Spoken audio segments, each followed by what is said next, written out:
Hello mga ka-printer, share ko sa inyo kung paano mag-print ng back-to-back passport invitations. So tara, start na natin. Una, punta ka sa Canva.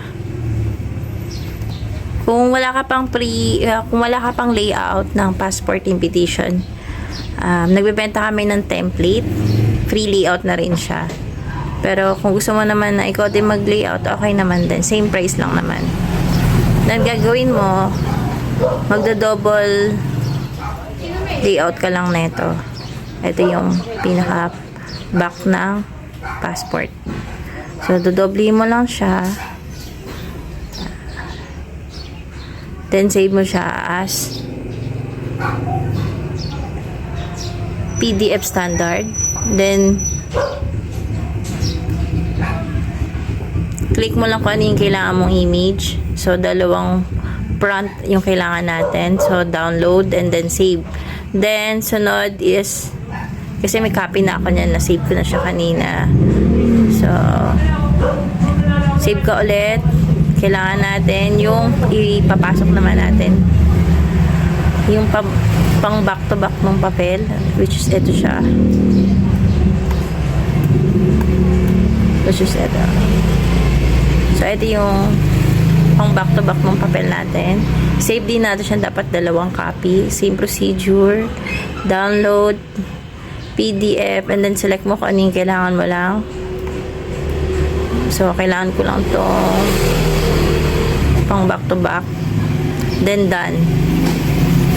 Next is, pasok ka sa Adobe Acrobat mo. So, start tayo ulit. Nasa search bar ko lang to. Yan. Then, pasok ka sa file. Open file. Then, click mo lang yung sinave mo. So, ito na siya. Bali 2 copies na yan. Then, punta ka sa print.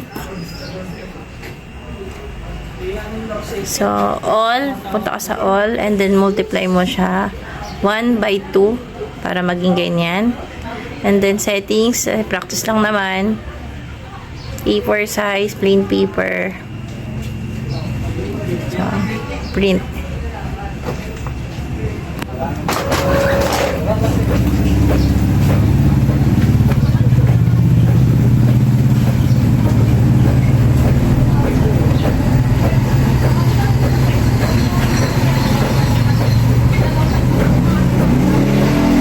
Pasensyahan nyo na yung background ko, sobrang ingay. Ayan, so ayan, flip lang natin siya para sa next na iti-print natin.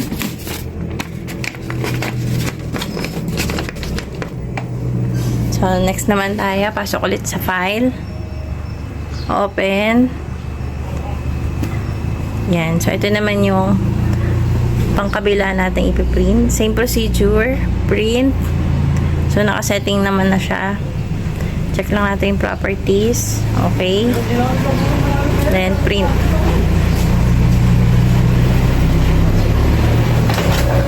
Mga ka-printer, kung nag-earn ka dito sa aking video, baka pwede mo naman i-share, i-like, at mag-comment ka na rin kung taga-saan ka para alam ko kung saan umabot ang video ko.